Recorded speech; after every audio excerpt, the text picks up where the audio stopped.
Há melhoras produzidas por esse governo num cenário pós-pandemia e com uma guerra em curso na Europa, meu caro Alain. E, aliás, antes eu falei diferente, vamos mostrar o Paulo Guedes falando, aí depois a gente vai comentar para que você que está assistindo compreenda. Vamos lá, produção. Passaram o ano passado inteiro dizendo populismo fiscal. Chegou no fim do ano, o primeiro superávit desde 2013. Cadê o populismo fiscal? Onde é que está o populismo fiscal de um governo que, pela primeira vez desde 2013, gera um superávit? Então, não acreditem nas narrativas. Olhem para os fatos. É o barulho da política que está infernal, porque a democracia brasileira é vibrante, é polarizada no momento, nós vamos superar isso um dia. Não prestem atenção nas narrativas, prestem atenção nos fatos. Crescimento econômico subindo, inflação descendo, desemprego descendo, investimentos aumentando. Esses são os fatos. Então, graças à nossa administração, as estatais que davam um prejuízo de 40 bilhões por ano passaram a dar um lucro de 188 bilhões por ano. São 228 bilhões a mais. Então, se você tem esses recursos, vamos pegar parte dos dividendos, que são nossos, do governo, e vamos transferir para os mais pobres. Então, está orçado, quer dizer, o superávit do governo será mantido. Nós tivemos um superávit no ano passado, vamos ter um superávit de novo esse ano. Então, está tudo dentro da responsabilidade fiscal. Fala mais, Paulo Guedes, vamos lá. Fala mais. Saneamento, 5G e telecomunicações, cabotagem, ferrovias, aeroportos, portos. Nós temos 890 bilhões de investimentos já contratados, compromissos de investimentos. Grandes empresas brasileiras e internacionais nos pagaram 160 bilhões de sinal pelo direito de investir 890 bilhões nos próximos 10 anos. Para você ter uma ideia do que é isso, são 80 bilhões por ano.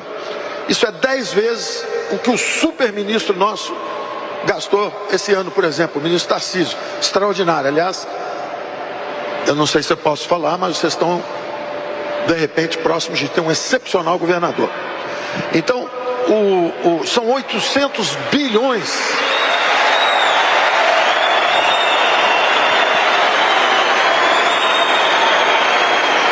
São 800 bilhões. Isso é 10 vezes mais. Só para vocês terem uma ideia, por exemplo, quando a gente pega uma empresa feita a SEDAI, que foi privatizada, ela mobiliza 50 bilhões, 20 bilhões de outorga, pagamento para o Tesouro, e mais 30 bilhões de compromisso de investimento. O Ministério de Desenvolvimento Regional, por exemplo, que cuida disso, de saneamento, o orçamento dele também é 8, 9 bilhões por ano. Então são 6 vezes mais. Isso já está contratado. O Brasil está condenado a crescer 10 anos seguidos. Vai crescer de qualquer jeito.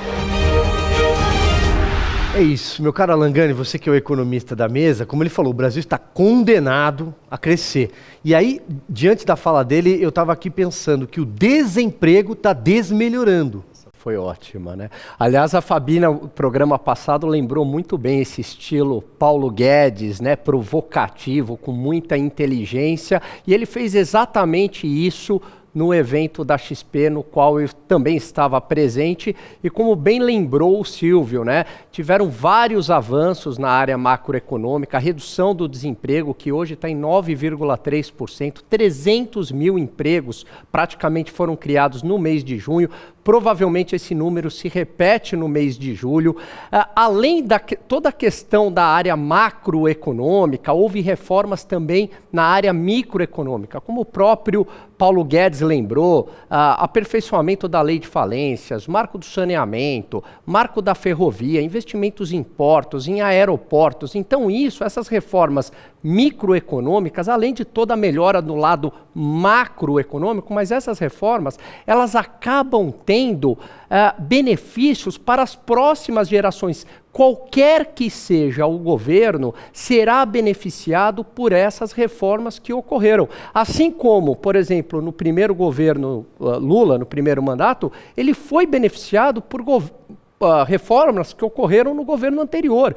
E o governo Jair Bolsonaro, com a equipe do Paulo Guedes, está entregando um país melhor do que 2014. Veja que a Dilma, a ex-presidente Dilma, no seu segundo mandato, 2015 e 2016, ocorreram 2 quedas no PIB de 3,6%, praticamente queda de pandemia, 4% aqui no Brasil, sem ter uma pandemia. Então, o PT gerou 2 crises econômicas de pandemia sem ter pandemia.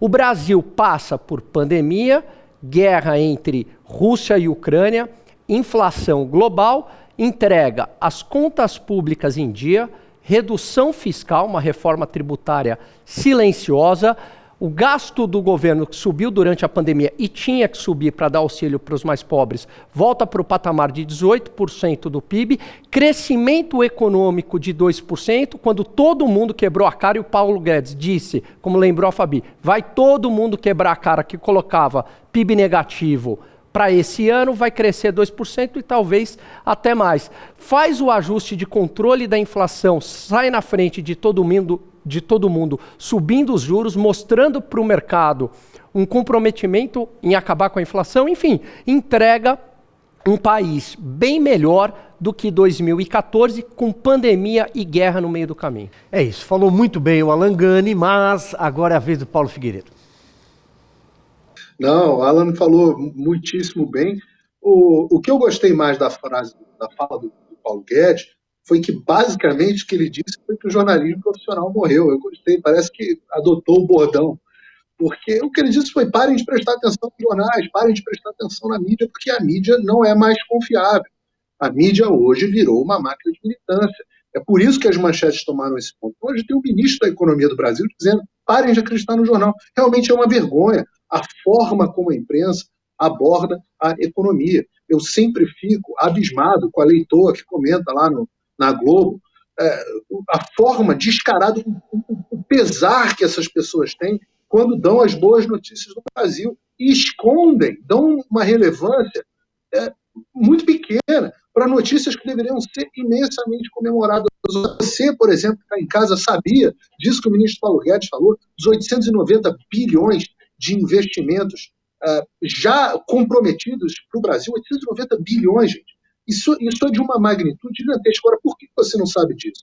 Será que se isso fosse do PT, não seria diferente? Lembrem o Escarcel, vocês lembram do Escarcel pró-governo, que fizeram com a descoberta do pré-sal para o PT, que nunca acabou se concretizando da forma como imaginavam, até porque saquearam a Petrobras, pegaram refinaria, fizeram refinaria custar não sei quantos bilhões a mais do que tinha que ter custado em Passadina. A coisa nunca acabou saindo do papel da forma que queria, porque roubaram muito, né? Mas vocês lembram a forma como a imprensa cobria isso? Então, eu acho que os comentários econômicos o Alan já fez de forma perfeita, já foi absolutamente justo e correto. O que o presidente Bolsonaro pegou e o que ele está entregando. O que se esperava e o que os economistas de jornal prometiam para a gente e o que a gente está colhendo, né? Falavam que a relação dívida-PIB do Brasil ia chegar a 100%, está em 74%. Falaram que o Brasil estava em descontrole das contas públicas, estamos tendo superávit. Falaram que a economia não ia crescer, o Brasil vira exemplo até para o FMI como um dos únicos países do mundo onde o cenário econômico não é de recessão. Ao mesmo tempo, essas são as pessoas que diziam que quando o Macri saísse da Argentina, as coisas iam melhorar. Quando o Trump saísse dos Estados Unidos, as coisas iam melhorar.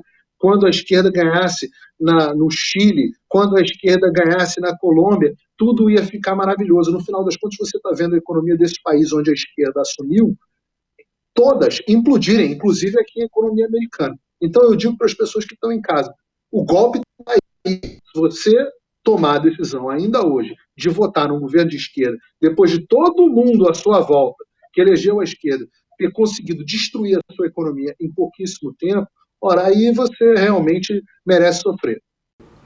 É verdade, Fabi. E aí, repito também o que a gente falou na semana anterior, né? Quando as manchetes de economia passaram a ser positivas e o MAS cansou, eles também cansaram do MAS, a economia sumiu das páginas porque veio a cartinha, né? Verdade. E aí eu gostaria de estar na plateia, viu, Alan, para poder aplaudir o ministro Paulo Guedes de pé. Ele merece.